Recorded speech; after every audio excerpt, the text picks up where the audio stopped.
what the program is all about. My name is Dozie Onoha, and I'll be doing it with Mr. Peter Nosike. Mr. Peter Nosike is in the studio. Good afternoon. Good afternoon. Good afternoon. Yeah.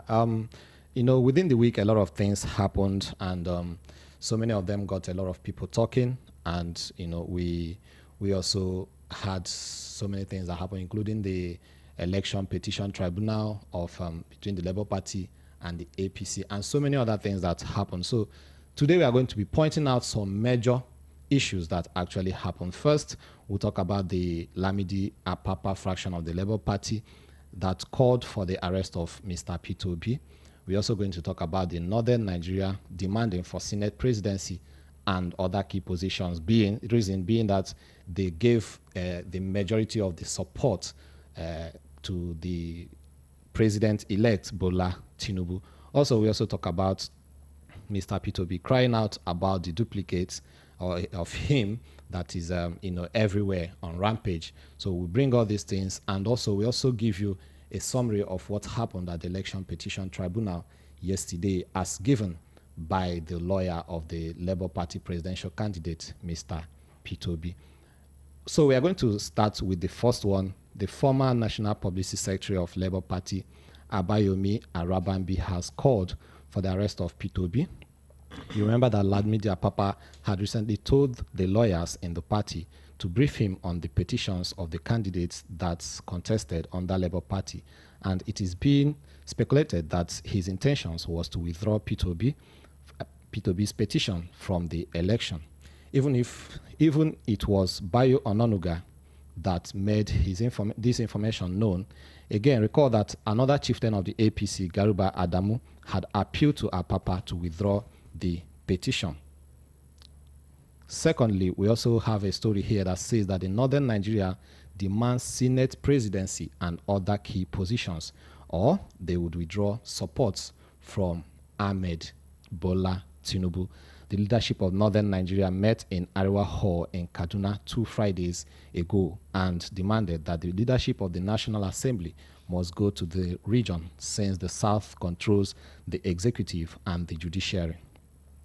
The leaders had described themselves as northern stakeholders and were drawn from the 19 northern states. In a communique that was read by Professor Tukur Mohammed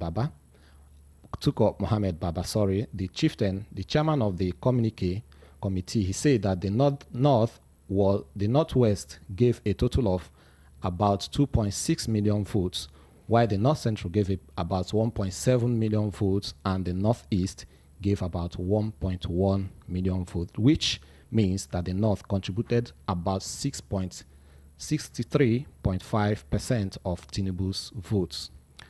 On the other hand, he said that the Southwest gave Tinubu about 25.7 votes and 25.7% votes. South gave about 9.1% vote, and the Southeast gave about 1.45% of the votes to Bola Tinubu, and as such, their demand is non-negotiable, according to what he said. In his own contribution, Mustafa Usjo Medona said, among other things, that the northern region consists approximately of 68.67% of the population of Nigeria, and they are the sole provider of food in Nigeria. Also, another story we have here today, we are also going to bring to your hearing. Mr. Peter Obi, the Labour Party presidential candidate of just concluded election, cries out that his duplicates are still on rampage. They now mimic my voice, according to Peter Obi. We will want to know what your reaction is today. By the time we will bring out all this, Apapa faction asked the court to sack all Labour Party lawmakers elect, according to the acting National Secretary of the Labour Party, Obiora Ifo.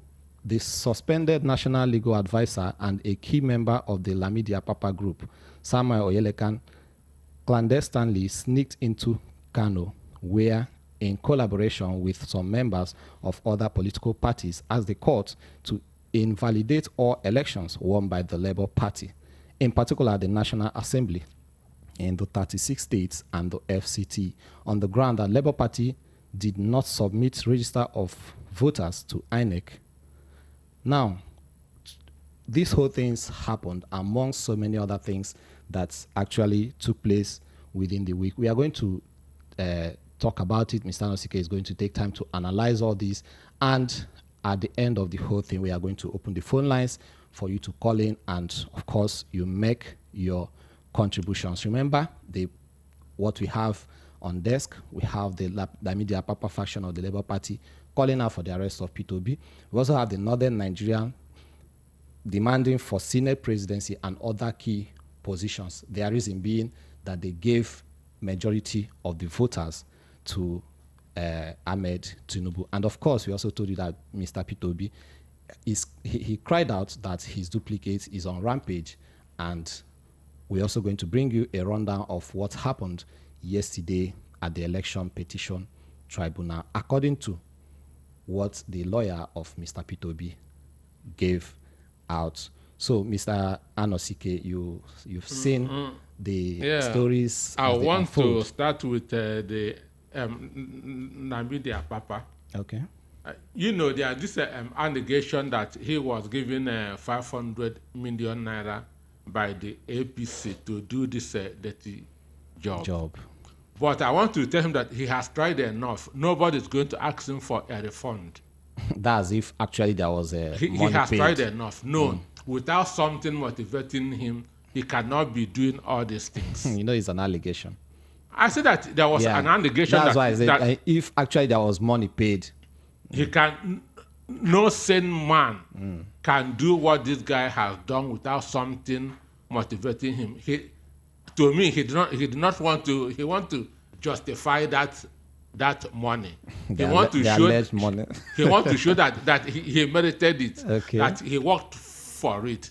Because with what was done to him, that's at appeal court on Wednesday, he shouldn't have returned on Friday. Because he was utterly disgraced on Wednesday. Understand me? But on Friday, he promised that same Wednesday, he promised to come back on Friday, and he also came back. But on coming back, we now saw a different Lamidi Apapa. We now saw those behind him. We now realize that indeed that he is not walking alone. That somebody is that the song that he is dancing, that somebody is playing the song for him. Understand me? Yeah. So on that day, what did we see? Apapa came to court with full state security protection. He came to court on Friday with full state security protection, including what looked like men of the DSS and even official vehicles. Understand me? He came to court with full state protection with men who looked like DSS and state official vehicles. Where did he get those vehicles? Where did he get those security? So this simply shows that some people are behind what he is doing. Understand me? So, yeah. But for me, I can say that he has justified the money that was given to him. He has to be alive to eat that money. Maybe he needs more. He had just okay.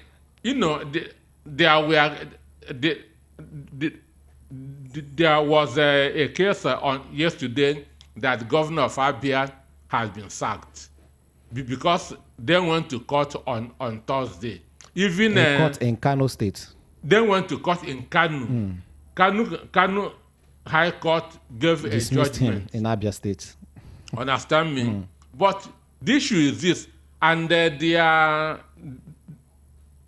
spokesman Arabambi was talking like a primary 2 boy. Understand me? He was talking like a primary 2 boy. One election has been conducted. It is only a tribunal that can sack any elected officer. Understand me? It is only a tribunal that can sack either a governor or state or federal lawmaker. So those things do not make sense. But in their desperation, they are no longer thinking. Arabambi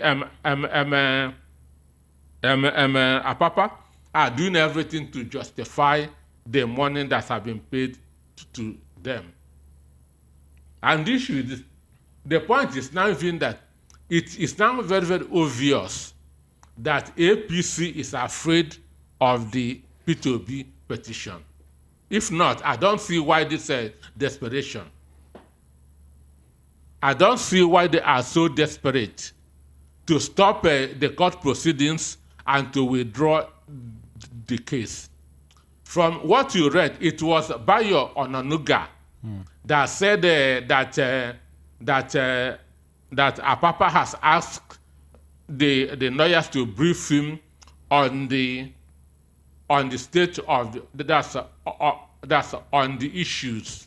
It was Bayo Onanuga, Tinubu's spokesperson. You see his responsibility. Then the other man, the perennial presidential aspirant, Gaba Adamu, a month ago begged the Apapa to withdraw P2B's case in the court. Understand me? You ask them to go to court. They have gone to court. Why do you now want them to withdraw this case? That should they are afraid of the petition. There are things that they are not comfortable with.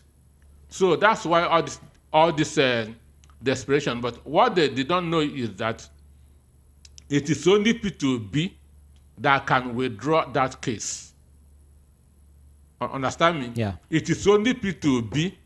I have read what the Constitution says about withdrawing a case from court. Labour Party cannot withdraw that case. It is only P2B that can do that. Who filed the case in the first place? Who filed it? Understand me? So, and they are behaving like children, like an unenlightened children. So, and even on that same, at the court on that Friday, one man who called himself a son. That is that of yesterday. Yes, okay. A son, Oba Omadabuchi, came to a known Tinubu supporter, say he's in the court to represent P2B. Who asked you? And this is the same man who went to court to withdraw the case against that Action Alliance AA filed against Tinubu. So you can now know his mission in court. And unfortunately, he was disgraced out of the court. Oba Omadabuchi was disgraced out of the court. The judge told him that if you are indeed a son, you should know that you cannot have two representatives. So these are their desperations. What I'm really seeing in all this thing is that it is obvious APC is afraid of the court case. They are afraid of P2B's petition. If not, there's no need for all these desperations. But they are already in power. Like they have already won the election from what has been declared, and according to them, their election wasn't real. So what reason would they have to be afraid? Then why all this desperation now? Why is the Bayo Onanuga telling Apapa to withdraw case? Why is Gaba Adamu begging Apapa to withdraw case? You know, a lot of people have actually been talking about the whole issue of, apart from the APC members, some persons have also been calling on the aggrieved, the people that lost out from the election to, accept defeat and support. No. I'm just trying to, like, some people have actually made such call, apart from these people you mentioned now who are members of the APC. Some individuals and even some clergies have also come out to say, okay, swallow it and come out and support. I think some people have made such calls. So it shouldn't just be an all APC thing. Excuse me. If you withdraw case from the society, we become animals. It's not that they are compelled. It's just some gave it as an advice. So I don't think anybody can be forced to withdraw a case. It can't actually happen. No. The court is there for us to seek a redress. When you are injured, when you are not comfortable with a process, you have to go to court to seek a redress. P2B has gone to court to seek a redress. And mind you, Atiku is also in court. But they are not pressurizing PDP to withdraw their own case. They are Why pressurizing P2B? the Labour Party. Which means there's something that they are not comfortable with. There's something that they feel might injure them, and really, there are things that is going to injure them unless they want to continue the destruction of the judiciary. Because up till now, I've not seen how they are going to get over the FCT and 25%. Unless they want to tell us that we now have 37 states. We have 36 states and the FCT. Okay. What about this the story of the northern Nigeria demanding for Senate presidency and key positions? Now there are some points they made here which I would like you to react on. But before then, what do you really have to say about the story? Okay, one, they said that they gave about 63% of the votes to Tinubu. Understand me? They claim that they gave 63% of the votes, and 63 is almost an A in the school system. It's almost an A. It's almost an A. And Tinubu Southwest give him 25%. Which is an F. Which is an F. Then South gave them 9%.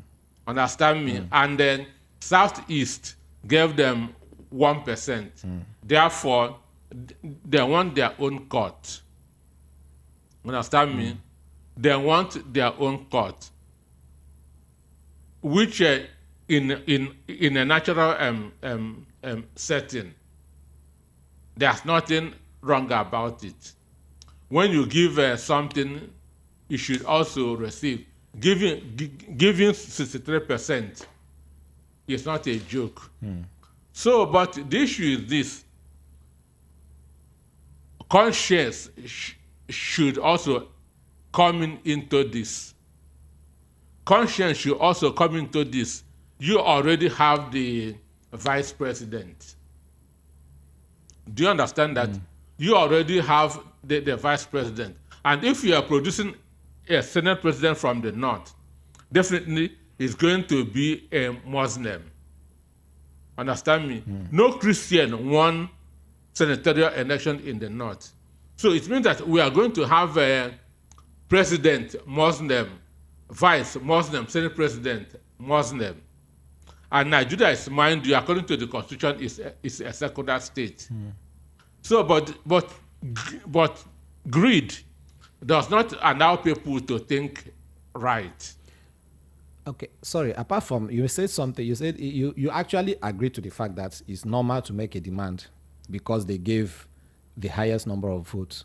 But your demand should be backed with good conscience. Good conscience. Now you made mention of the fact that the person might likely be a Muslim, and the fact that they already have... No Christian senator was elected. That's okay. That's and then they already have vice president. But apart from these factors you mentioned, is the whole thing? Is it the whole idea? Is it about? Should it be about the fact that okay, because you people gave me votes, I should appoint somebody from here to reward you? Is that supposed to be found? Is that supposed to be heard of in the first place? That's the entitlement. That's the entitlement. Because I believe the country the Nigeria is one, and it doesn't matter where the vote comes from. What matters is the fact that you won the seat. You won it for the entire country. The person is the president for the entire country, and it's up to him to select leaders from the people that work with him from any part of the country. So talking about rewarding because you gave the highest number of votes, should it really be a thing?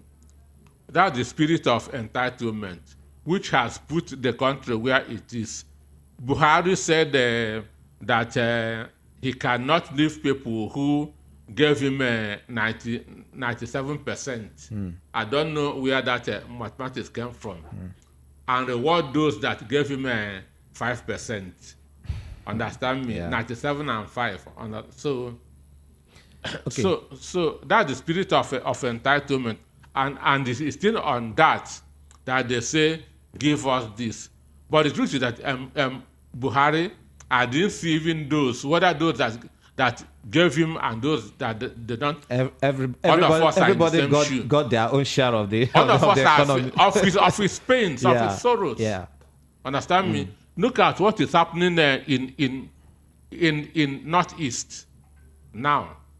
Mass burial every day. Mass burial every day. And this is somebody who they voted for being a general. Understand? Somebody who promised to finish Boko Haram in 2 months, bring down insecurity, and see what is happening. So what they are calling about, give us reward us for our voting for you, and if not, we are going to withdraw our support for you. I wonder what support they are talking about, because already he has already won the seat. So any other support, I don't think he might be needing it. Now, there's something Professor Mustafa Usiju Medona, that's the name. Now, he says something from this particular story, and I feel it will be good for you to react on it. He said, among other things, that the northern region consists approximately of 68.67% of the entire population of Nigeria. Now we are talking about 60 what percent? 68.67%. The entire north. Yes, the entire population of Nigeria. Now the north has 68.67, according to what he said. That's meaning that the whole south has about 31 point something percent. Okay. Census. I have recited Nigeria census.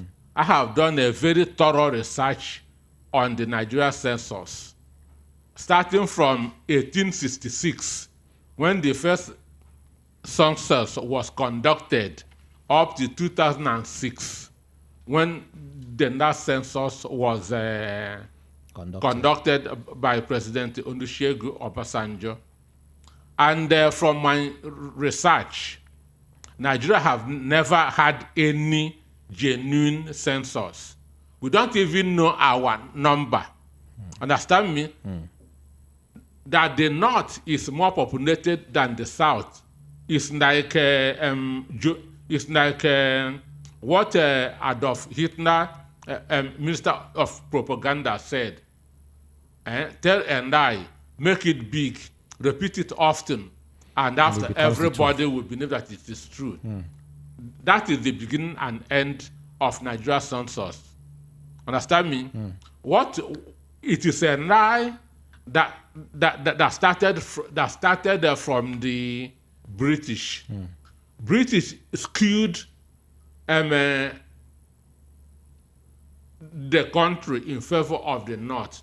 Reason being that when they came to colonize us, the north did not give them tough time. The north did not oppose them. The north were just obeying the rules. It was the south that fought for independence. And for being outspoken, they decided to punish the south. And they started that punishment by favoring them with census. Understand me? Okay. So if you can just read what the man that midwife Nigeria Independence said in the book, at least we can start from there. Okay. I think I have it here. A no-holds-barred interview which Harold Smith, one of the British that midwifed Nigeria's political independence, granted. He said, "Our agenda was to completely exploit Africa.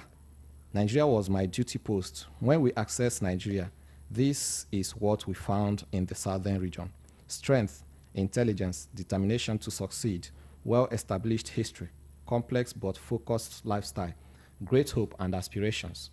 The East is good in business and technology. The West is good in administration and commerce, law and medicine. But it was a pity we planned our agenda to give power to all at all costs to the Northerners. They seemed to be more submissive and silly of a kind. Our agenda was accomplished by destroying the opposition at all fronts. The West led in the fight for independence and was punished for asking for freedom. They will not rule Nigeria. Now, he continued on the census and 1959 general election. He said, the results of the 1959 general election were announced even before the votes were counted. And for the census, despite seeing vast land with no human but cattle in the north, we still gave the north 55 million instead of 32 million. This was to be used to maintain majority votes and for future power bid. He also said that the West without Lagos was the most populous at that time in Nigeria, but they ignored it. The North was seriously encouraged to go into the military. We believe that the South may attend Western education, but future leaders will always come from the military background. Their traditional rulers were to be made influential and superhuman. The Northerners were given accelerated promotions, both in the military and civil service, to justify their superiority over the South. Everything was to work against the South. We truncated their good plan for their future. I was sorry for Action Group. It was a great party, too much for African standard. We planned to destroy Awolowo and Azikiwe. We tricked Azikiwe into accepting to be president, having known that Balewa will be the main man with power. Okay, yeah. That is a confession by Harold Smith. Yeah. A confession by Harold Smith, the person that midwifed Nigeria independence. That they announced the result of the 1959 election even before the votes were counted. And that they tricked Azikiwe into agreeing to be the president, while they know that the prime minister should call the shots. And that in census, even though they saw vast lands, they ignored it and gave the North 55 million instead of 35 million. Do you understand that? Yeah. That's not me. It is the person that supervised the independent that said that. But sorry to cut in. He said that was in 1959. Sure. Now we are talking about 2023. Let's talk about 2006 census that was counted. So does it mean, I believe Harold Smith is nowhere to be found? No, the it people is that the same template.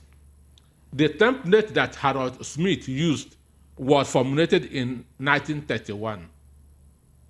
It is that same. And it didn't die after independence. It hasn't. The template didn't die. They with will still use it independence. in this 2020. If Tinubu want to conduct census now, it is that same template, that 1931 census template that is going to use.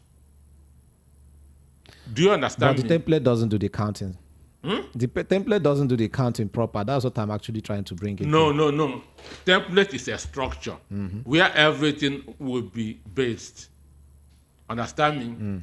So it is the first census in Nigeria was held in what is known as Nigeria was held in 1866.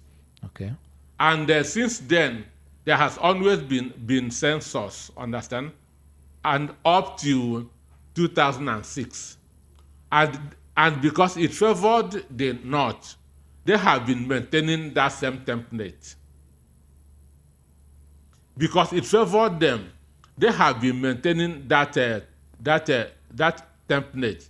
Look, there's a very big difference between land mass and density. Density, of course. I know that land mass of the North is 3 times that of the South.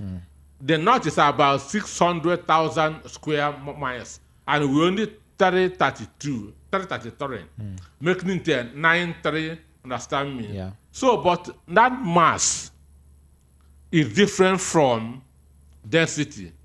Look, in 2013, I traveled in a coastal bus with the governor of Adamawa State, to a town in Adamawa called Fufure. We ran for 2 hours. I didn't see any house. Understand me? I said, excuse me, sir. We've run for more than 2 hours. I've not seen any house. Where is that? How do people say that the north is more than the south in population? He told me, now so I hear.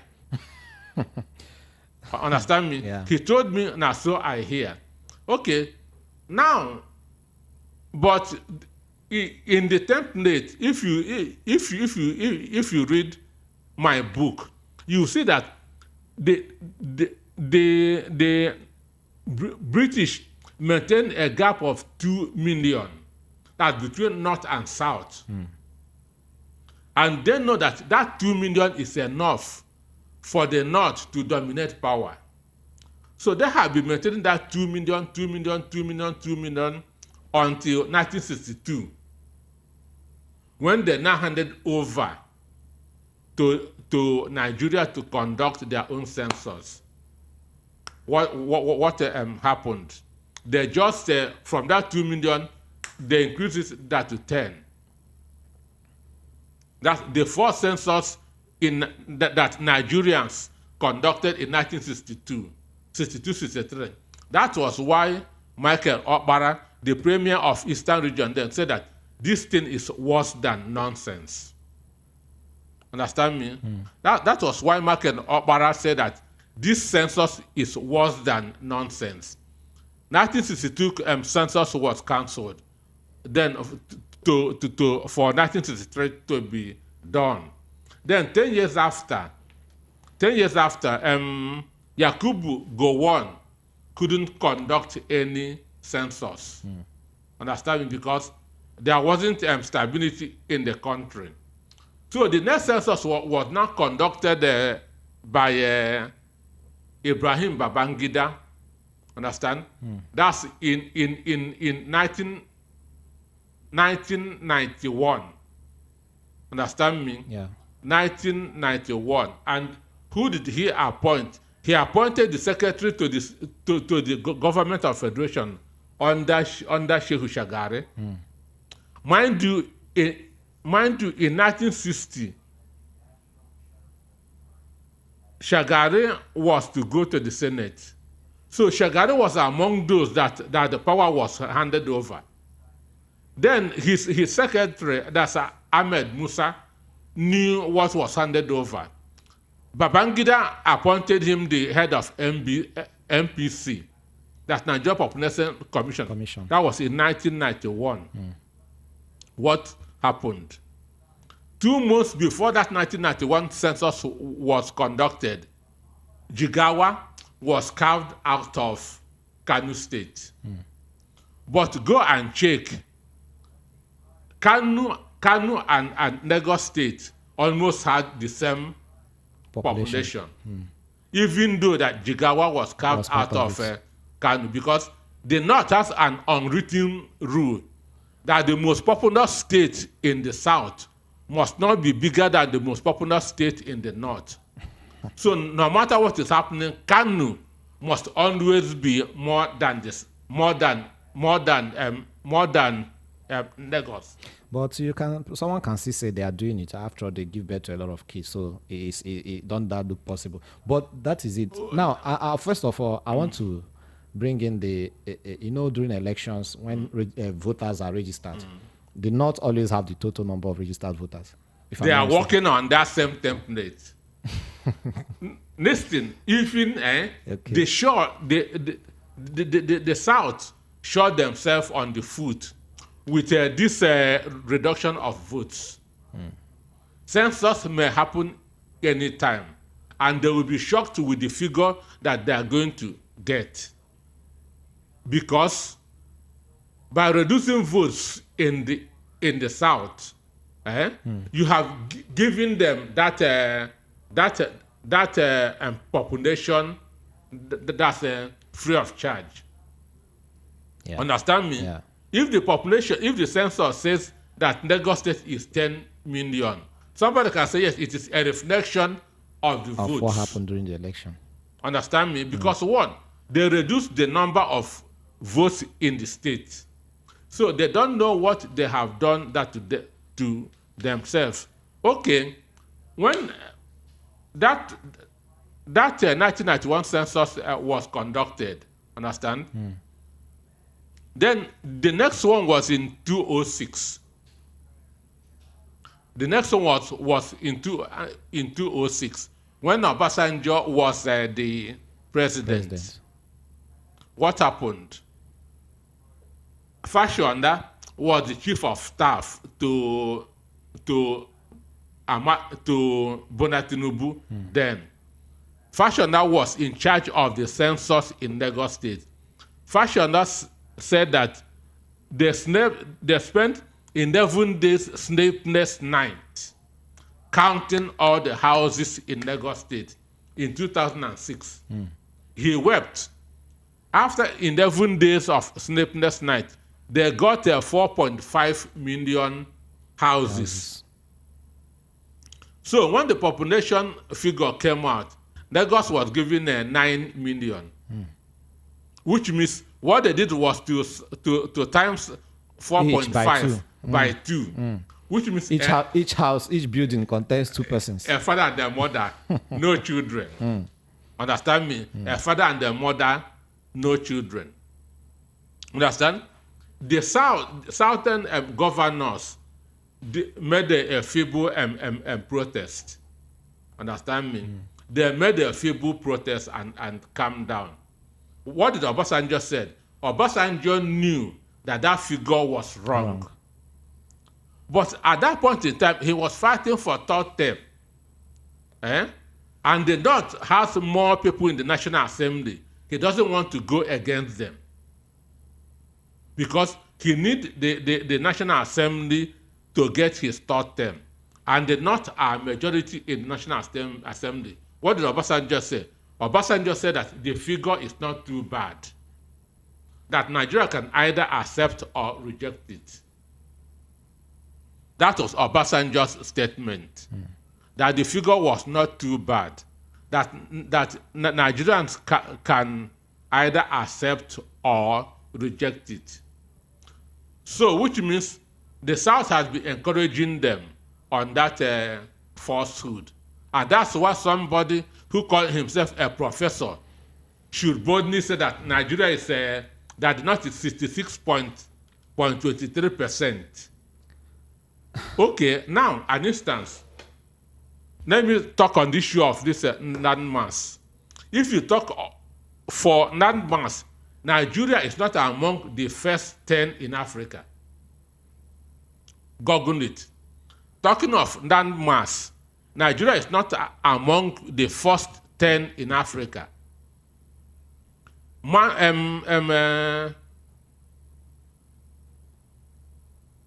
So many countries are bigger than Nigeria in terms of landmass, but out of 4 Africans, 1 is a Nigerian.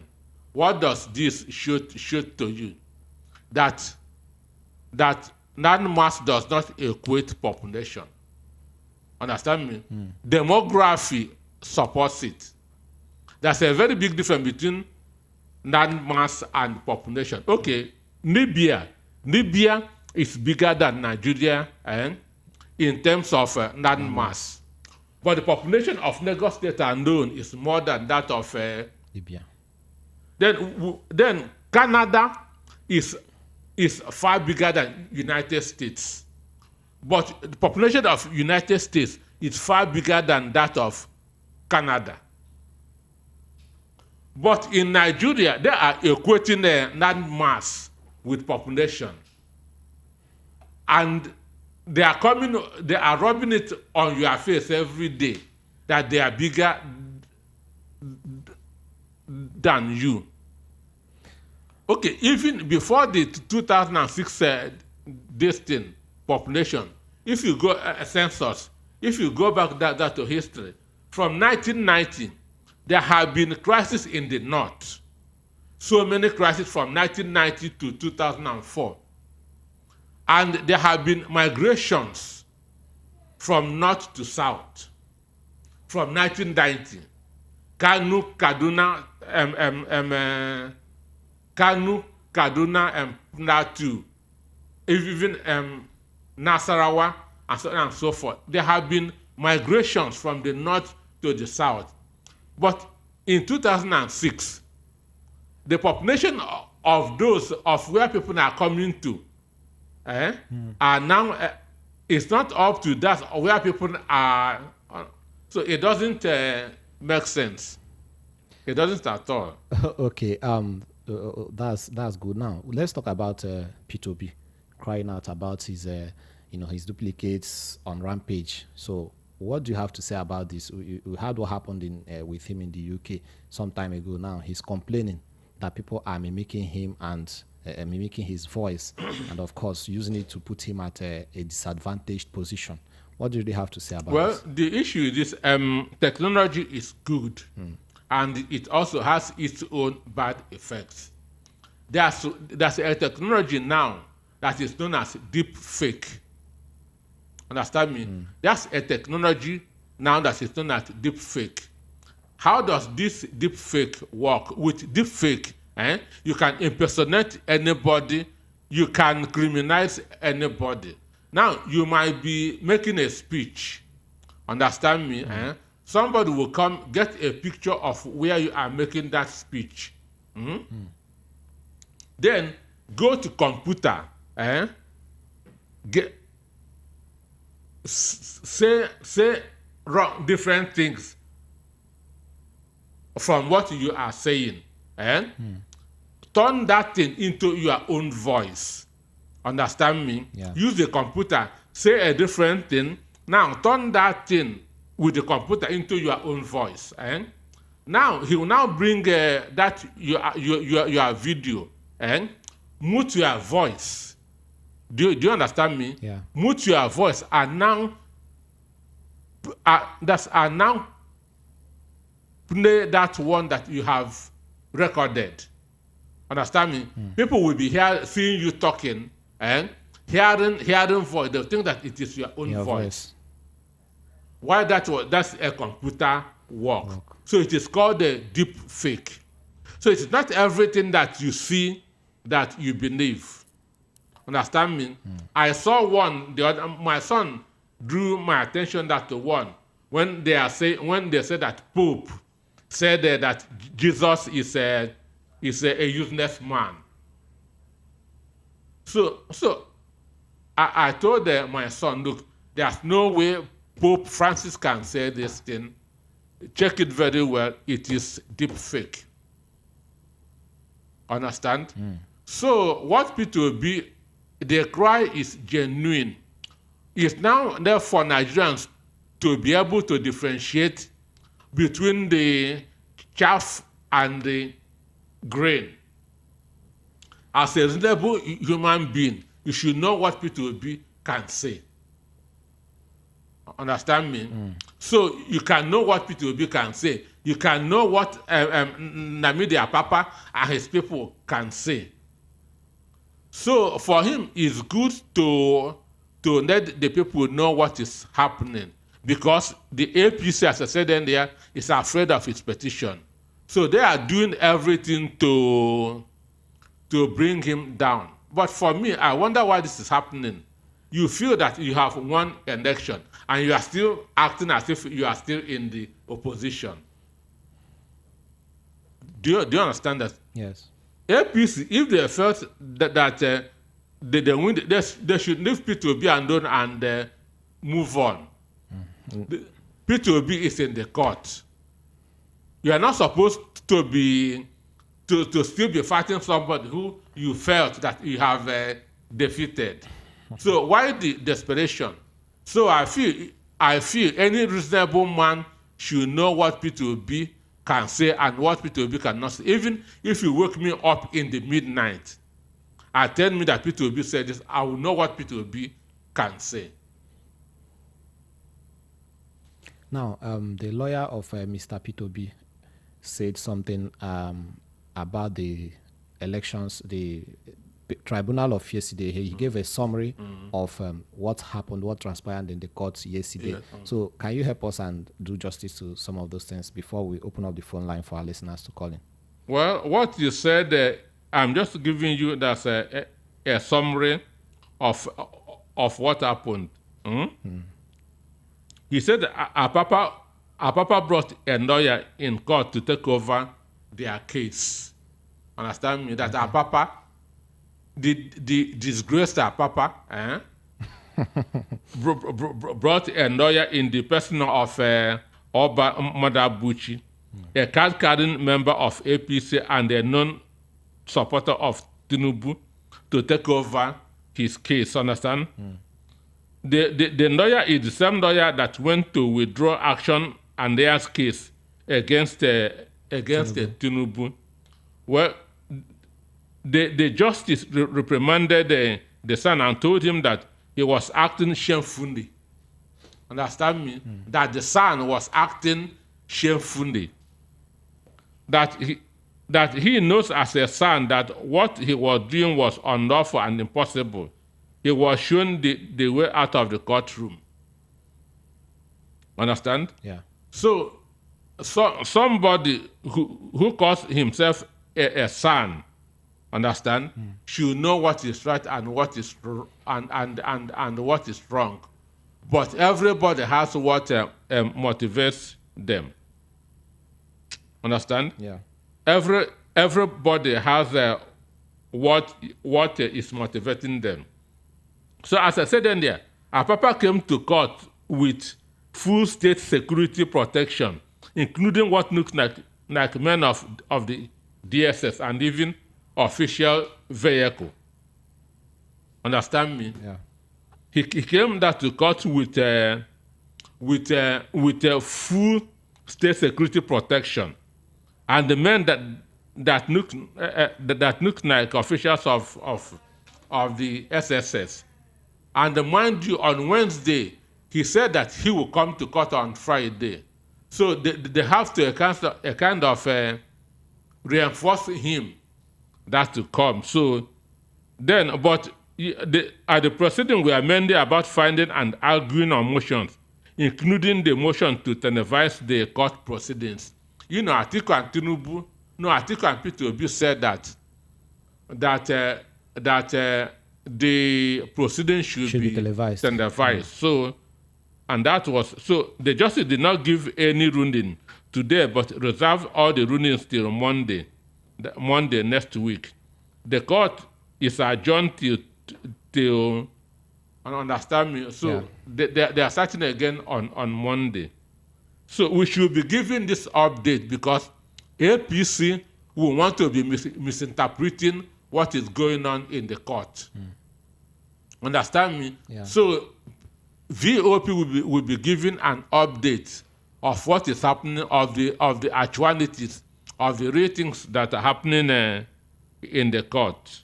So that's the importance to avoid the misinformation. Interpretation. Okay, the phone lines are open now, 0700 903 903 903. And also remember that we are streaming live on YouTube at Voice of the People 90.3 FM. Just go on YouTube and click on VOP 90.3 FM. Don't forget to subscribe and, of course, like our shows. You'll be getting the notifications every day as long as we keep giving you the programs. Now, we also have our WhatsApp number, 0700 903 9039. You can send us a message on WhatsApp, or you can go to YouTube, click on it, watch what is happening, and of course you drop your comments. Call us on 0700 903 903 903. Mr. Nosike, something else happened which I would also like you to reverse. Yes, the visa ban actually. The US giving restrictions to some of the politicians that contributed or had a hand in the just concluded election malpractice, according to them. So, what do you really have to say about that particular thing? Okay, I think we have a caller here. Good evening. Hello, good evening. Good evening. What's your name and location? Yes, my name is Smart, and I'm calling you from Otu area. Okay. Yeah, I actually want to ask your guest. He has actually narrated, what the British guy revealed about how they handed, Nigeria over to the North. Okay. Now, my question is, knowing all of this, or after having exposed all of these things that they did, what has the South, the Southern Nigeria, done to at least attempt to even address these anomalies that happened, back then? I am asking this question against the backdrop that the National Assembly that we have today, you cannot do anything except the North supports it. You can't pass any bill in the National Assembly as it is presently constituted today, except the North supports it. You can't get any bill. When they wanted to do the Eastern region, Southeast Development Commission, they shut it down on that same day, and they never saw the light of day. But when they brought that of the Northeast, it went like, wildfire. So we are in the South. I think we keep, living in El Dorado, because the way we are going, I don't think we will ever get anything out of this country. Because suddenly the North that used to be 1 against the South that was 4, the North today is 20 or 21, while the South still remains 17 states. Such that if you multiply 20 or 19 by 3 senators each in the Senate, and then 17 by 3, you see that they are way ahead. So when you bring any bill to the National Assembly, they shut it down. So we really need to hang on to that kind of revelation that that white man made, and then ask for justice, ask for the alignment of Nigeria. We insist on this, and then we get it done. Every time our southerners go to the National Assembly, they grab money for their personal pockets, and we remain the same way all of the time. So I don't know whether your guest, will shed more light, or if you understand what I just, the issues that I have raised. Thank you. Thank you so much. I heard you. I understood what you said, but the truth is that not the South are not doing anything about it. The South are not doing anything about it, and I don't think they will do anything about it. Because, as I said, in 2006, when the census was conducted, President Obasanjo was in power, and then he was seeking for third term. He knew Makama should be the president of the chairman of the MPC then from the North. In 1991, the MPC chairman was Ahmad Musa from the North. So, and this is a script which they wrote and they have been using since.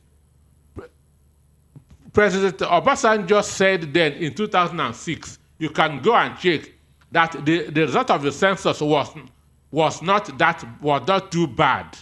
That's Obasanjo's word. That Nigerians can accept or reject it. He did not want to come out open because he needed the support of the Northerners in the National Assembly. The same 2006, Fashionda, who was the chief of staff, said that they counted the houses in Lagos State and got 4.5 million. When the census came out, what Lagos was giving was 9 million. So they just times 4.5 million by 2, which means every household in Lagos is just maybe a husband and a wife, no children. Southeast governors then made a feeble protest. We have a caller. Hello, good Hello. evening. Good evening. Yeah, good evening. This is Obi calling from Ikeja. Obi from Ikeja, please go ahead. I greet my brother and you there. You people have done noble this afternoon to this topic. You see, what I want to say, this thing that happened in his wife at the Banjo, the thing of African. That is why this man is struggling to make sure that Southwest and Southeast and South are united. That's why that old man is trying his best to make sure that we're united. Because this divide and rule of a thing is seriously affecting us. And my brothers in Southwest are not understanding this. They want to make cheap political points. They want to be president. That is not the issue about Nigeria. Being the president or Senate, all those things, they're not so important. That's very temporary. That is very temporary. Yes, it's not important for us. There's something Mr. Nosika is forgetting.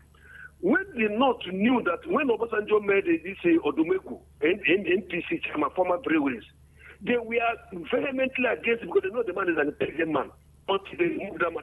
There were allegations against that man. I don't know when they wanted to make him NPC chairman within this 2000 or something. I don't know. I can't remember. Odumegu, the man that was a Nigerian brewery chairman, they resisted it. These are the reasons. Because they don't want anybody that will come and dispose this. Please, my brothers from Southwest, Southeast, be unite in this, because this divide and rule is what they're using. They dangle apple and this is on us. We continue to grab apple and forget the nitty-gritty, the main thing that we're supposed to do. Thank you very much. Thank you so much. God bless you. So what you said was true. When Festus Odumegu was appointed the NPC chairman, they kicked him out because, as I said, there was 1931 template that they have been using, which they don't want to change. Please, let's answer this call. Good evening. Hello? Hello, good evening. Good evening. This is Ibeto from Surulere. Ibeto from Surulere, please go ahead. Yeah, thank you. My greetings to the guest in the studio. I call to acknowledge what he said about the independence we had. Honestly, I'm beginning to understand that the British gave us a neo-colonial independence, honestly, because if that independence they gave us stood on a very good ground, I don't think we should be having this problem we're having today, because something must start from somewhere. So they say there is a cause for every effect. Okay, so if all that happened in the past were taken care of, I don't think Nigeria will be running the cost of this bad leadership that we have today. So just this is all I want to say, and my greetings to all of you. Thank you so much. Thank you so much. God bless you. Well, the way to address this issue should start from the popular call restructuring Nigeria, the country. That's the first step. If the country is not restructured, the thing that is happening will continue to happen. It is restructuring that will start the addressing of the impunity that the British did in the country. I think we have a caller. Hello, good evening. Good evening. Your name and location, please. Yeah, I'm AJ from Ikotu Axis. AJ from Ikotu, please go ahead. Yeah, I venerate Mr. Anusuke there, and you too. God bless you. Yeah, with these revelations that you've got pertaining to what is shackling Nigerians, I should think by now we should, gather together and correct the anomaly. For instance, now, if, say, we have 5 in the family, parents did some wrong, it should be obvious that with the level of our education, we should be able to correct such. You cannot write Nigerians off. Even if you bring Americans and the British people that we run to in terms of intellectualism, Nigerians are brilliant, supra brilliant. So why anomalies now? With all these revelations that have been, unveiled to us through authors, our people are so selfish, and they are making that, a way of correcting things difficult. Every day and day, we keep on running to them. In fact, if they had, the opportunity we have it today, they would have corrected that. My appeal is this. Let's find a way, because I don't subscribe to discrimination or tribalism. I don't subscribe to that. We are all in human family. So we should do what is ideal, what is justifying us as human beings. Let us Nigerians come together and iron these things out. It's unfortunate. And I think the right time is this moment. Whether we like it or not, Nigeria will be one and will be together. There will be no cause for saying Igbo man is Igbo man, or Yoruba man is Yoruba man, or Hausa man is Hausa man. We are all one. And so we want us to be. So please, let us correct this time and not other time. That's all I need to submit. Thank you. God bless you, AJ. Okay, so what will begin addressing this issue should start. It is restructuring that can begin the addressing of the issue. Okay, I talked about the visa restriction earlier. Okay, yeah. For me, I don't think that's enough punishment. So what do you think should be? America is not the only country in the world. Understand me? America is not the only country in the world. If you ban somebody from going to America, he can go to Britain, he can go to Canada, he can go to France. So for me, visa ban or visa restriction should be an introduction to a bigger problem. I don't see it as enough or the only punishment, because violating election results is a serious offense. It's a serious offense which cannot be condoned in other countries of the world. But here it is treated as if it's a small thing. So telling somebody that if the only punishment for violating election laws is visa ban, to me, it's no punishment. But do you think the US, they have any power to actually, apart from the visa ban, do you think they have any power to issue any punishment to our politicians in Nigeria here? Because I feel what they did is what is within their power to every one of us signed to Interpol. Okay. Every one of us is signed to Interpol. Interpol can effect punishment anywhere in the world. So to me, visa ban is not enough. Visa ban is not enough. Please, it's let's not take this enough. call. Good evening. Yeah, hello, my brother. Sorry, I had to call back. This is Ibeto. Okay. Something I forgot when I was making my comment. Okay. Yes, I have just a question. Don't you think that with what Britain did to us during that, don't you think that Nigeria deserves an apology from them? Because the way I'm looking at it, honestly, I feel so bad that a thing like that will be done to a country. And up till now, no remorse. It's true, yes, it's on the history. We have heard it all. But of course, there should be, because if you still ask me, I'm still suspecting that independence as a heartbreaking independence. Okay, assuming, and at the same time, I'm trying to let all Nigerians know where our problems are coming from.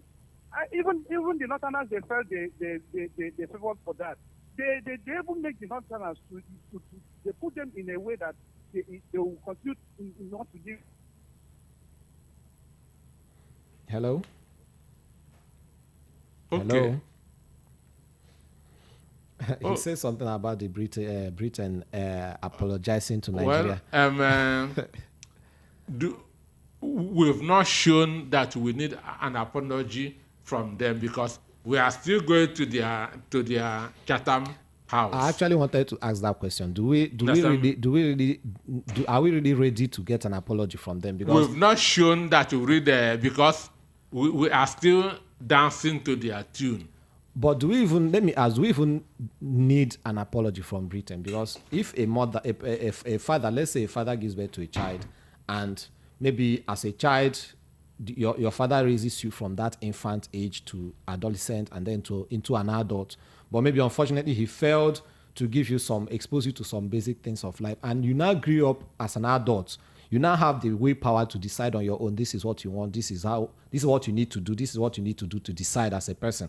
And then you fail to do what you're supposed to do as a person. You now go back to blame your dad because he did not do this for you. There are so many people we know that succeeded, not because the parents laid the foundation for them, but because they had that determination to succeed.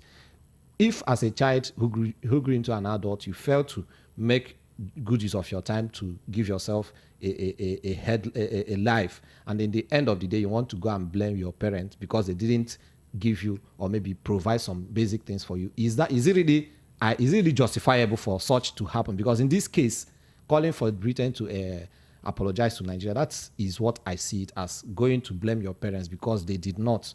When you as an adult, you fail to make good use of your time to give yourself a life. Well, what Britain did was divide and rule. What they did favored the North, and it is keep on favoring them. But does it mean for the past 53 years of independence, nothing can be done? Like the country shouldn't have taken a lot of time to right all the wrongs. It is still favoring them. It is still favoring the North. That's why they said that they need the Senate president or they will withdraw their support. Please, let's take this call. Sorry. Okay. Good evening. Okay, please go ahead.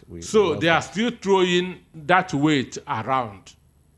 They are still throwing that weight up. That's why somebody who called himself a professor, without data, without statistics, will tell you that the North has 66.23% of the Nigeria population. 68%. 68%, which means the other are now about 32%. Hello, good evening. Okay, my brother, I'm sorry. Network knocked me out of the space. Okay, I guess that's Ibeto. Yes, okay, yes. Go ahead. What I was trying to say in essence is that, yes, having tried to favor the Northerners, that is beginning. It's a way of creating a problem between us and the Northerners. Divide and rule is the game. Now again, my brothers, you see, you talked about if your parents didn't give you much training before you you go back blaming the parents. My brother, something starts from somewhere. If you have a good background, you won't have much problem growing up. And that is what I'm trying to say. If they give us a very good background startup, I don't think Nigeria will be having that. Okay, look at. Okay, go ahead. But wait, more is that just after, how many years after independence, we entered into a full-fledged war, full-blown war. Where, it is so depressing, so heartbreaking that a whole Britain, the country you gave independence to, within 5 years, then there is a heavy, come on, up to this moment we have not found our place to start from. It is, again, I think if they gave us independence up to maybe about 1975, I don't think we would have been having much problem where we're having today, because the civilization between 1960 to 1975 would have been much. Nigerians would have learned more. But the fact is that after 1965, we went into full-fledged war. Then to recover from war is not easy. And any country that goes into war is so bad for that country. It's not, like I continue to say, the worst thing that could happen to humanity is war. War. We don't speak it. That's why sometimes some politicians come on air to talk about, to mention war. It baffles me. I begin to ask, who are these people? My brother, please, let me allow you to continue so that you teach us more on this matter. Thank you so much. Thank you so much. Okay, so the truth is that the foundation of Nigeria was wrongly laid. And anything with a wrong foundation, nothing that you put on it can stand. Nothing that you put on a wrong foundation that will stand. That's why we are where we are today. The foundation of the country was not laid in good spirit. Britain did not leave Nigeria when they want to leave. They were forced to exit. And it was the South that forced them. The North did not give them any problem. So they decided to favor them. And that is what is still happening today. And why the North cannot oppose it, most of them are still benefiting from this. Most of them are still benefiting from the wrong foundation that the British laid.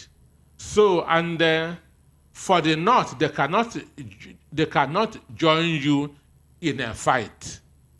They can never join you in a fight. So it is easier to amend a country that go to fight a war against another country than a country that fought a war within.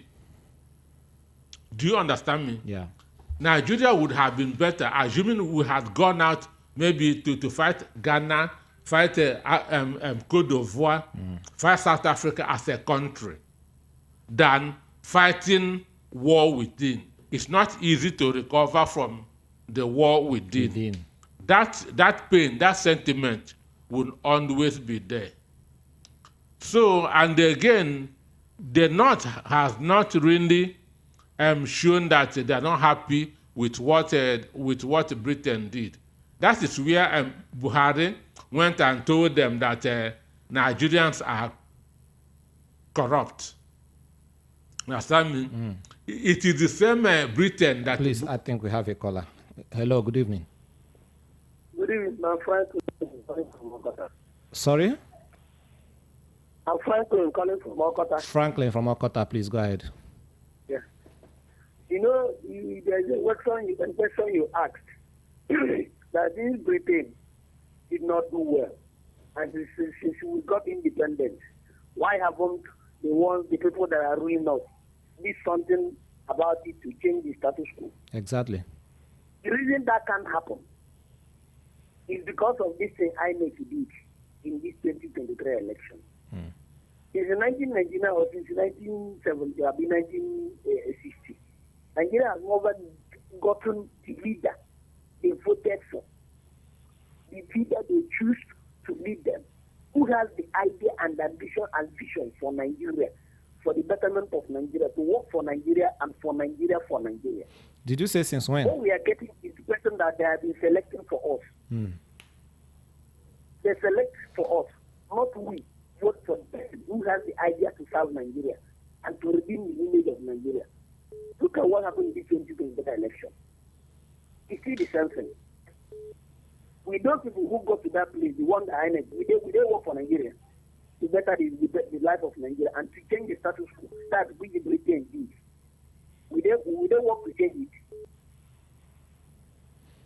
Oh. Well, They won't. Okay. They will not do that. And that's why they believe that they need the support of the North, who is also benefiting from the rot which Britain did. And is also affecting their masses. Because they purposely make their masses to be uneducated and also to be poor, so that they will keep on manipulating them.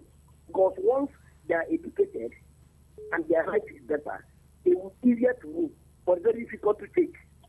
But once they are poor and uneducated, they will work easy, they will be very, very, very easy to treat. But it will be difficult for them to rule them. And that's why God has been correct for so many years. That is the problem. In fact, Nigeria, we are in a very big problem. Thank you. Thank you so much. well, the truth is that the status quo is benefiting some people. Hello. Good evening. Good evening. Welcome everybody in the studio. I enjoy your topic. This is Ambassador Muzwa here from Michi. Okay. Please, we need to start with the truth. We stop taking responsibility for our misfortune in this country. Let's take Britain out of this. We, internal problems that put us where we are today. It gets back to 1960, when Nnamdi Azikiwe was ceremonial president, and we had Obelia as the prime minister. Chief of Government worked towards he has his own agenda, but Nnamdi Azikiwe has his own agenda. He want everything to be at the national.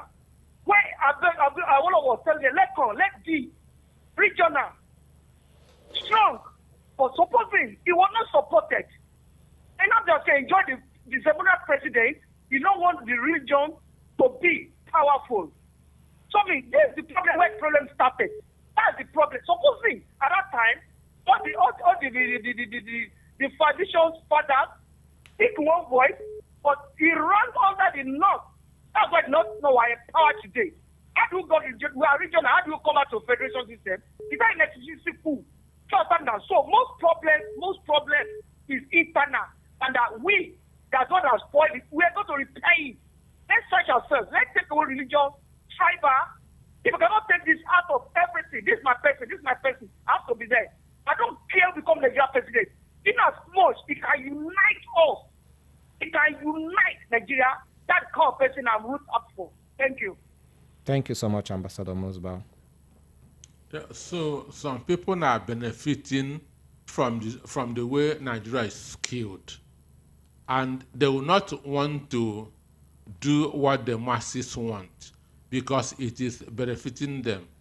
And the guy that said that Harold Smith said that they tricked Azikiwe into accepting to be president, knowing that the power would be with Tafawa Benawa. So it is that same wrong foundation that we are still suffering today.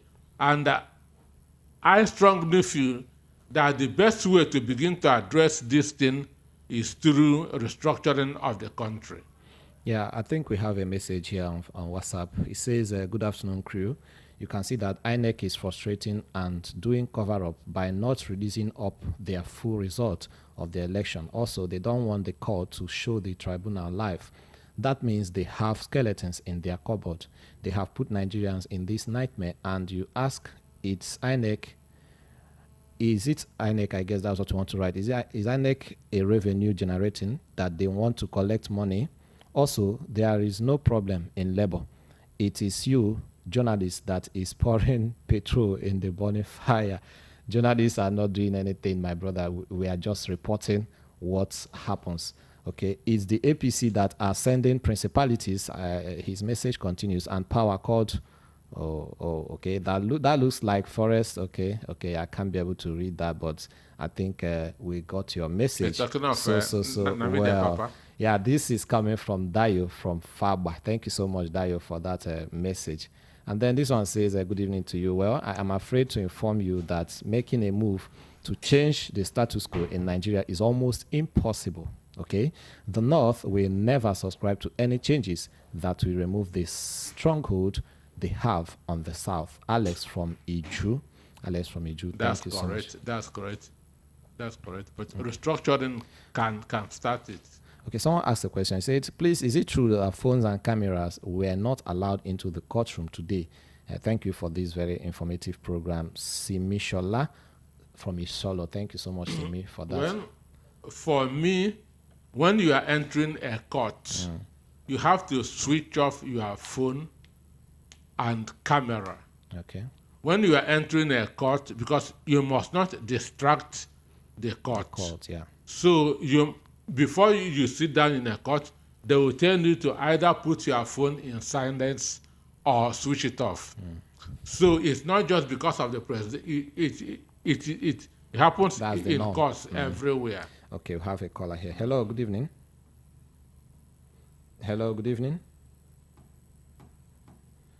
Okay. Hello, good evening. Please turn down the volume on your radio. Once you get through to us, please do well to turn down the volume on your radio, or you move completely away from there so that we'll be able to get you clearly. The number still remains 0700 903 903 903 and WhatsApp 0700 903 9039. YouTube VOP 903 FM. Hello, good evening. Please turn down the volume on your radio, please. Okay. All right. Good afternoon, sir. Good afternoon. What's your name and location? Okay, this is Chooks from Oshodi. Chooks from Oshodi. Chooks, go ahead. Yes, sir. Okay, what I want to say is that I want to start by saying concerning the man that representing P2B, as in claiming that he's P2B's lawyer. Okay, go ahead. This should sue him. You should sue him. It's not an impersonation. Somebody did not employ you to do something, and you put yourself there that you are doing it. Just let him sue him. Yeah, secondly, for British government, one of our programs, Evening Rush, what I made it abundantly clear that British government is the financial problem of Nigeria. You know, and what I said, the moderator will say I should not divert the topic. They are just there controlling us. They are still ruling us by proxy. They just did what we call flag independence. And it's very unfortunate for us to get out from this thing. I think the best way to do is to make sure that we lose from the grip of the British government. That's just the only way forward. Okay, thank you so much, Chooks. Hello, good evening. Hello, good evening. Hello. Okay, please do call us back. 0700 903 903 903. YouTube, Voice of the People, 903 FM. WhatsApp, 0700 903 903 Hello. Okay, Mr. Nansiko, you're saying something. He is talking about that the only way out is for us to free ourselves from the grip. The truth is that our problem started from Britain. And we have not shown that we don't want them anymore. That's why we are still going to Chatham House every 4 years. Understand me? Neocolonialism. Yes, now. So still there showing them that they are still our masters, whatever. So they are the problem of our country. It is the wrong foundation that they laid that is affecting us. Oh, please, I can't take this. Please turn down the volume on your radio. Thank you. So it is the wrong foundation that they laid that is affecting us. It is the criminality that they brought into Nigeria that these politicians are magnifying. Okay, we have a caller. Good evening. Yeah, good evening, sir. Good evening. Welcome to Voice of the People 90.3 FM. What's your name and location? Yeah, God bless you and your guest. You are doing a nice job. God bless you. Yeah, and then we can't keep on. Sorry, what's your name and location, please? Your name? This is Chukwemeka from Festa. Okay, Chukwemeka from Festa. Go ahead. We can't keep on complaining, talking about the past. This happened, that happened, this tribe did that, that tribe did this. What is the way forward? Because if we keep on complaining, I've been hearing about this and pretended this, pretended that. The Yoruba did this, the Igbo did that, the Hausas did that. The question is, what is the way forward? And again, we've been talking about this restructuring, which the life of Tinubu has been the forefront, and we thought that as soon as APC became the head of the party that is in the central, they will immediately do the structure. Unfortunately, they did nothing for the 8 years. So since we have seen that these politicians are not sincere, they're not serious to put this country in order, what is the way forward? That has been my question. The last time I was with CP, your guest too, I had the same question or something that Tunji Brightwood said many years ago, that the only thing that can solve Nigeria's problem is revolution. And the CP said what he said, and even your station said what he said. My question is, what is the way forward? And again, if anybody is expecting the North to do anything about putting the country in order, I think the person is wasting his precious time, because the North is enjoying the whole thing. They get the oil from the South, carry the billions from the South, and then go to their North. Everything, go to NPA, everything is being headed by the North. So how do you expect them to work how the country will be balanced? I think this is a daylight dream. Okay. So the question we will ask ourselves, we the Southerners, what are we going to do? And since they are doing this what do you call it, a divide and rule game. Okay. Oh. Very much. Oh, thank you so much. Thank you. Okay, we have a caller here. Hello, good evening. Hello, good evening. Good evening to you. My name is Oluwatosin, calling from the United States. How are you guys doing today? We are doing good, and you? Doing good. Okay. So interesting to see, I think CP again in the studio today. Mr. CP, how are you doing, sir? I think we don't. CP is not in the studio. We have Mr. Peter Nosike in the studio. Okay. Oh, sorry about that. I mean, based on what is going on today, I think the last caller has he asked a very wonderful question. Yeah. With all of the charade that is going on today, the election 2023, and then talking about British involvement, I think the purpose of independence is for us to, as people, to have matured enough, and then they release you to go on your own way. But why is it that we have these politicians that should have made our country a better place, but rather they steal what belongs to you and I and making their own dynasty? An example is the man that INEC just selected now as a president. What was his enterprise before he became governor? Only in Nigeria, I live here in the United States, no one single governor has a private jet. But in Nigeria, you have governors, politicians park jets in hangars in Lagos and other places. Do you know how much it costs to maintain one plane in an hangar? My brother that just called has a very wonderful question. Shana like this, now we go the day, even after this charade that happened in our eyes. When a man with competence, character, capacity, compassion, love won the election, and somebody would declare a drug baron as a president, the man that lied under oath, the man that said he's 71, the daughter is 65, Shana like this, now Nigeria go the day, we go fold our arms, just sit down, they look.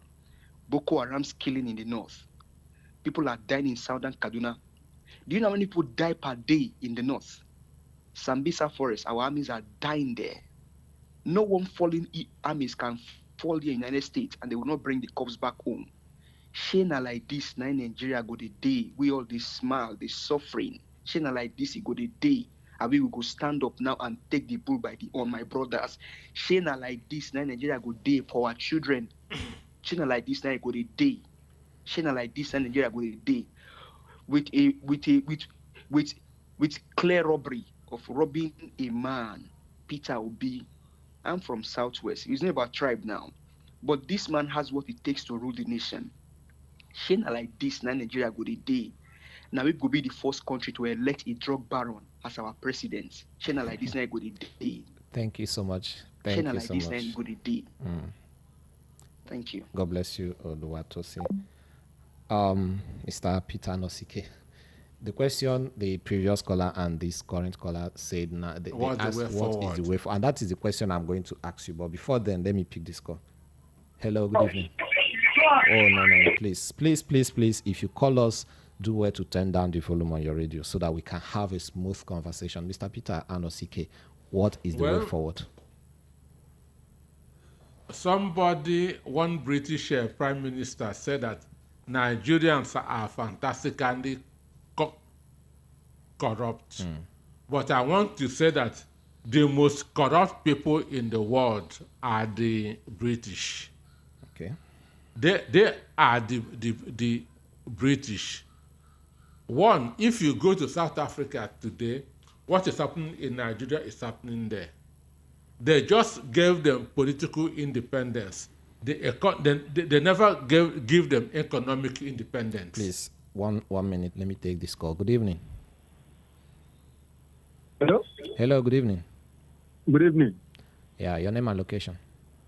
Yeah, this is Isiaka calling from Ajegunle, Apapa, Lagos. Okay, please go ahead. I've been listening to your programs. Okay. Please, I just want to ask one or two questions. Go ahead. The first question is, you people said the Northerners have been bastardizing Nigeria and the Southwesterners have been a culprit. I want to ask, In 1960, that's the 1960 election, when we have NEPU, we have a action group, and we have ANC. And the election was like a tie. They could not form a government. The Awolowo and Zik was trying to make an arrangement. Why is it not possible for Zik to team up with Awolowo then? In 1979, Awolowo UPN claimed that they won the election. They were supposed to form alliance with MPP.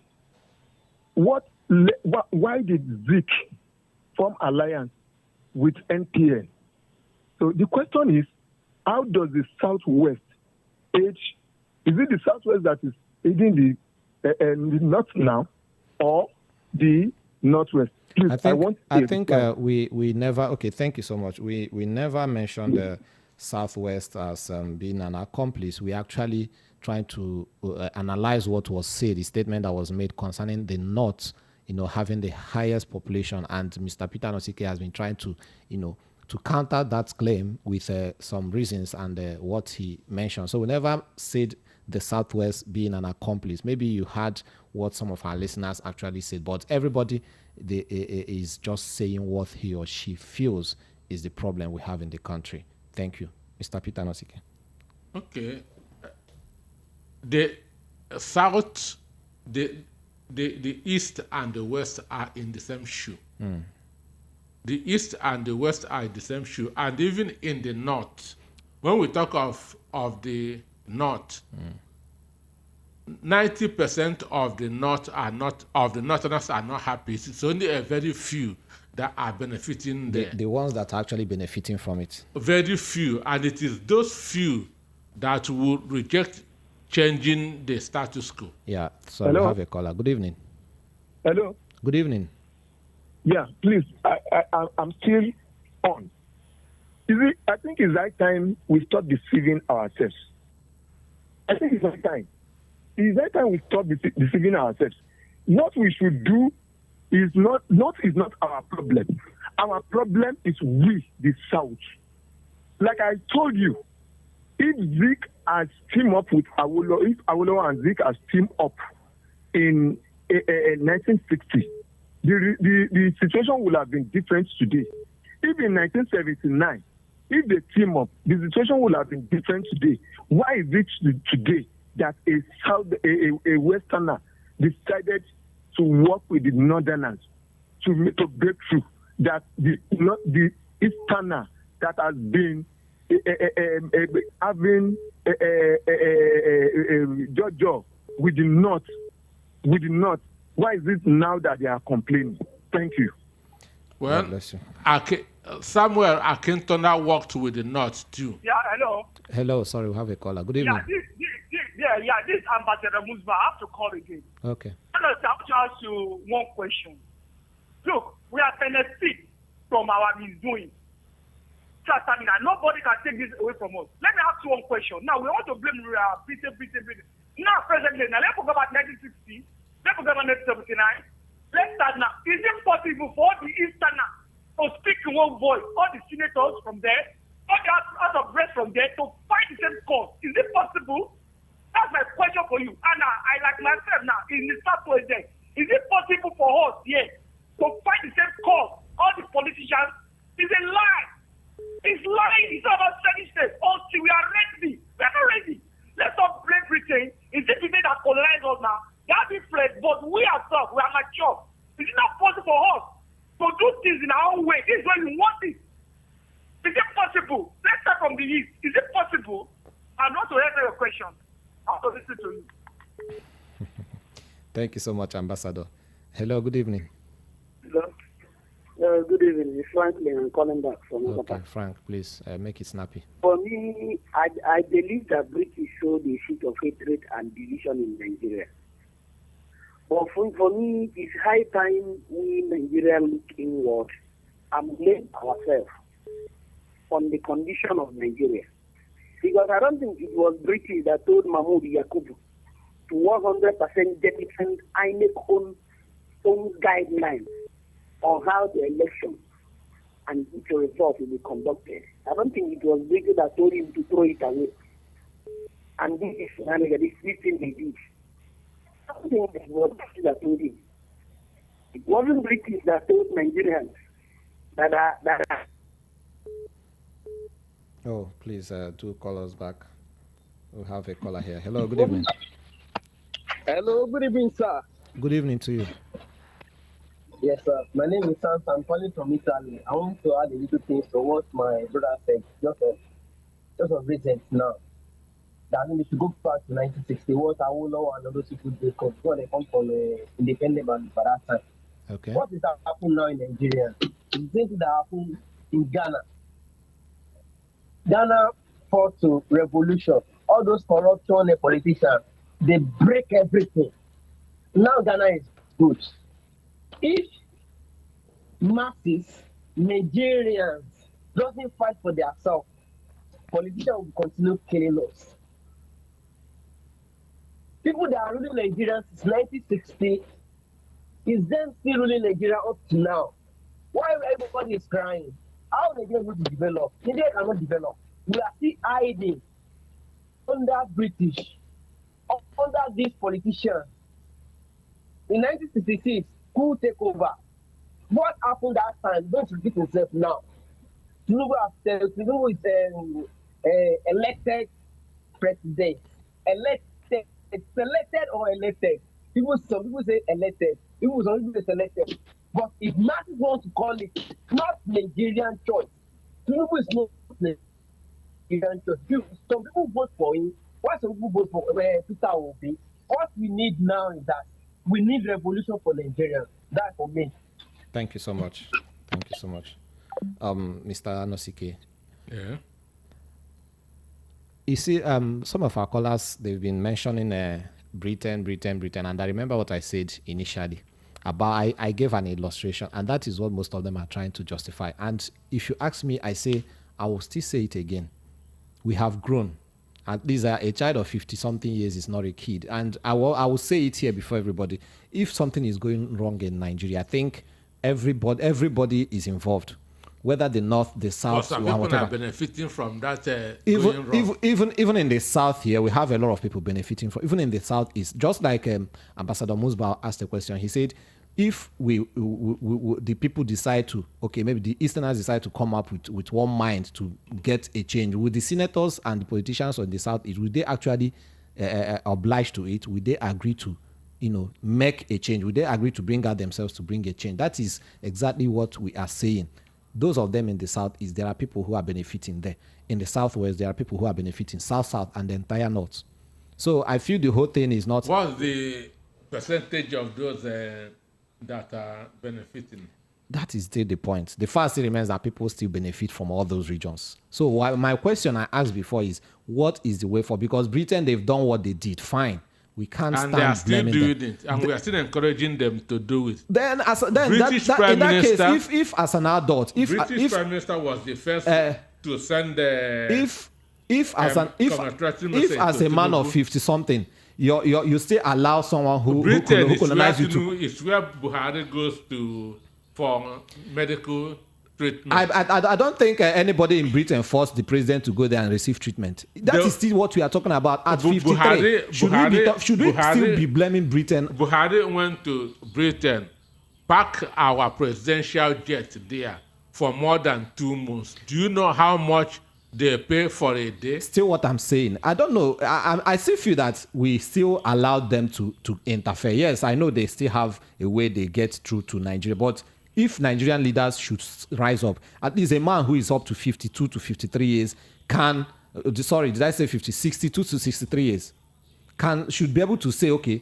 I don't think someone who is even 30 can allow his parents or whoever groomed him to have that full control. If Britain wants to interfere, don't you think we should, as a full-grown man, should say, no, you don't have the right to interfere again. Let us do our thing our own self. The president going there to receive health care, going there to park private jets or whatever, I don't think anybody in Britain or maybe the British Prime Minister or whoever forced him and say, you must come to our country and receive your health care treatment. You must come to our country to pack your private. Nobody was forced to do that. Well, what is the way forward? A lot of things goes on before power is given. A lot of things that you cannot see on the social media, on the pages of the newspaper, go on before power is given. I think we have a call. Sorry. Hello, good evening. Hello. Yeah, good evening. Here's Olu Atosin again. I think about the call about the history, 1960 and all of those. I don't believe that if our house is on fire, we want to be apportioning blames and say, oh, why did you light the matches near the petrol? You want to quench the fire first. Whether 1960, I mean, I'm a student of history. I think the country is in a dire-hard state now.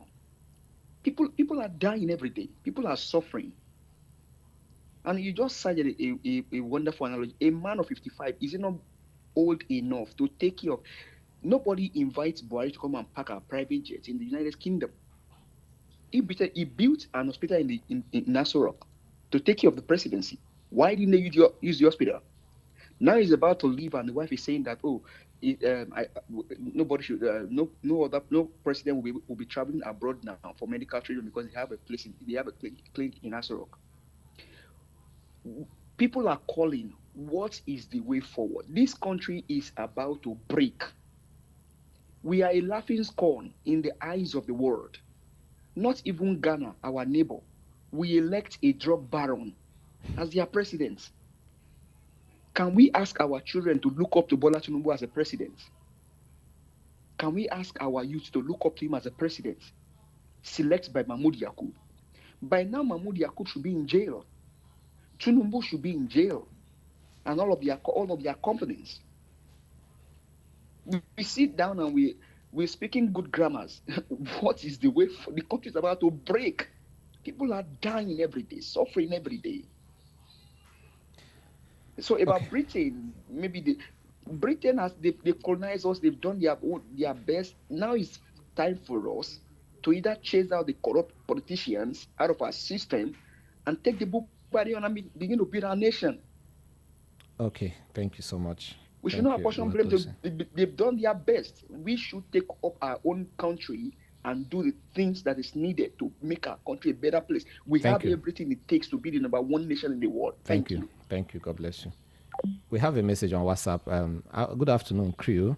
The American people saying that they are not going to issue visa or they want to ban people who did violence in the election is eye service, according to him, and hypocrisy. Why can't they name them? They have been saying this, okay, he called it nonsense, I don't know, since 2015. Nothing happened to those of them. Okay, in 2015, they said it and it didn't happen according to what he said. Now, nothing will happen to the low-grade mind politicians that gave Nigerians the worst election the world has ever seen, with INEC and police conspiracy. As for our judiciary, they had to get it right. If not, they and their next generation will over this. So this is coming from Dayo, calling from Faba.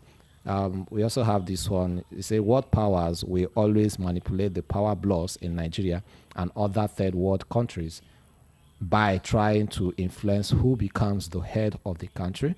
They always look out for the soft underbelly of whoever is aspiring to be the leader.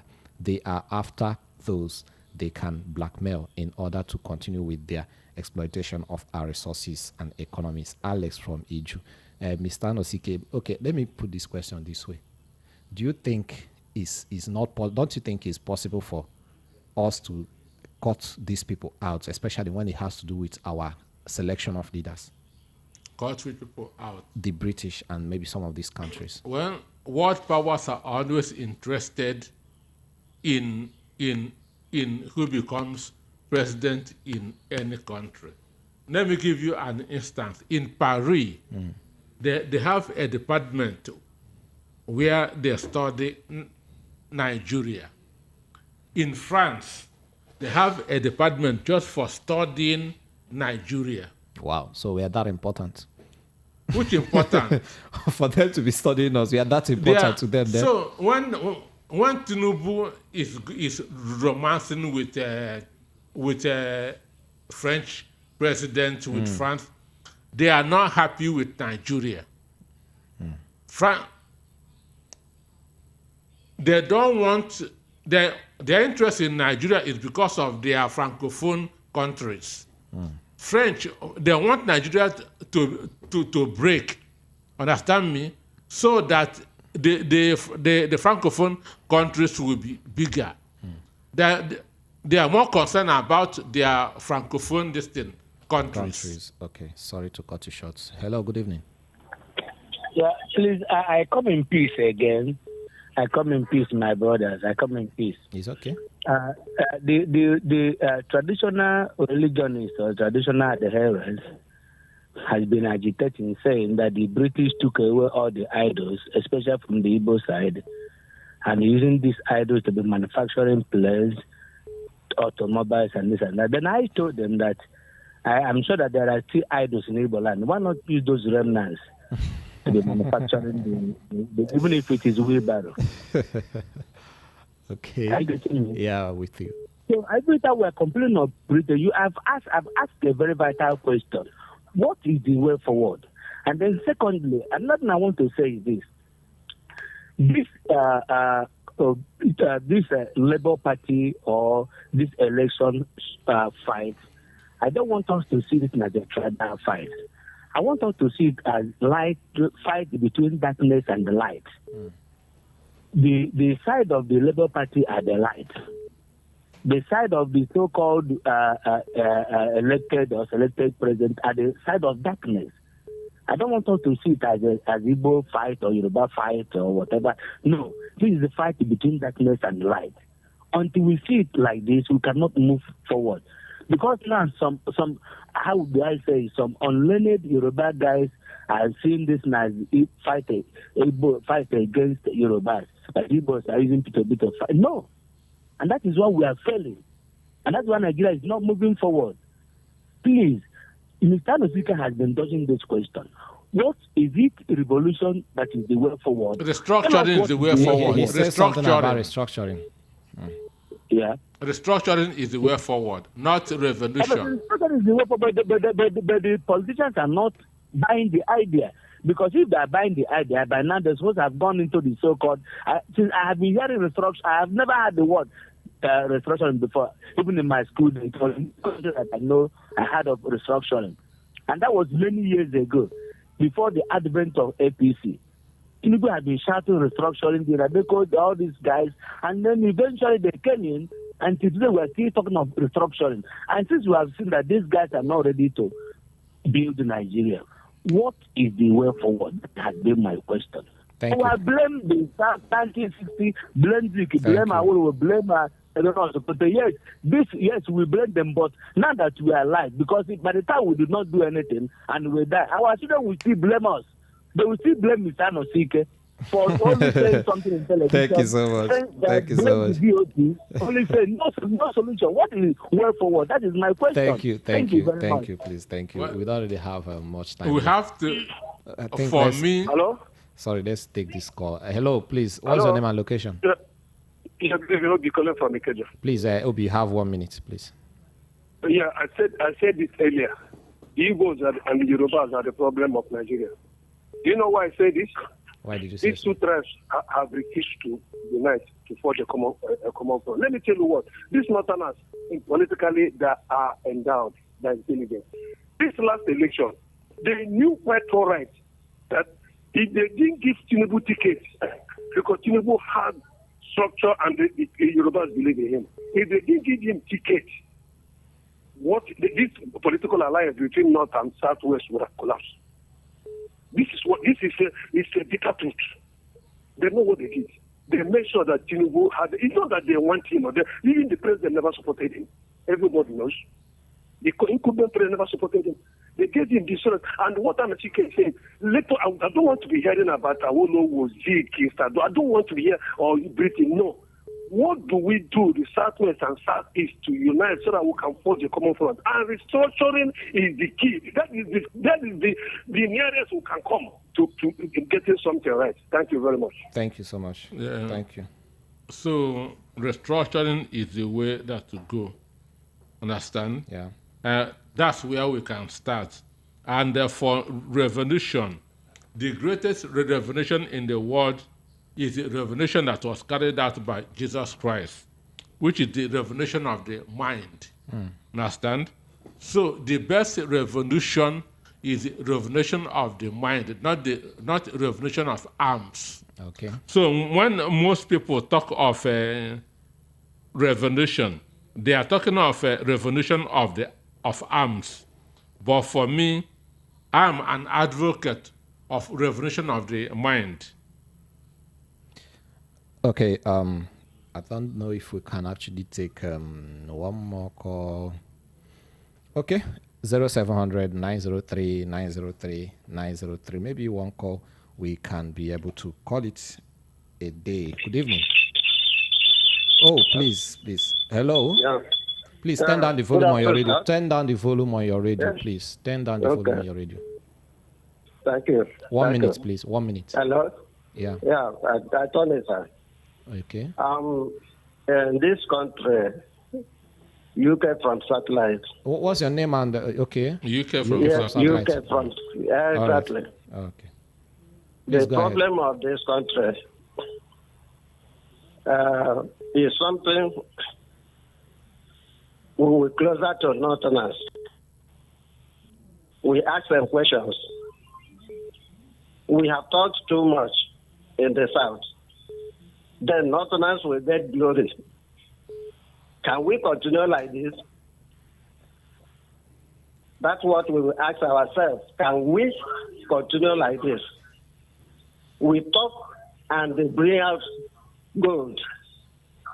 Then they shifted it to Northerners to be enjoying. We will be suffering. But we cover it as they don't listen, they don't go to school, they don't do have craft, they don't have this. But Okay. we're still in darkness. They are you. doing a lot of things Thank that's you. demolishing the country. Thank you so much. Thank you so much. Can don't we really have continue much time like left. this? Thank you very much. Thank you so much. Okay. My take is that we must not continue like this. We need a change of mind. We need a mind shift. We have to take the bull by the horns. Revolution of the mind. Revolution of the mind. Revolution of the mind. We have to change our way of thinking, our way of doing things.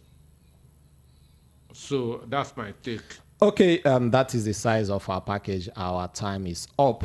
Thank you so much, everybody that called, and those that called both from within Lagos and outside Lagos, and those that called from diaspora. We really, really appreciate. What matters is the way forward, like everybody has been asking. What are we going to do?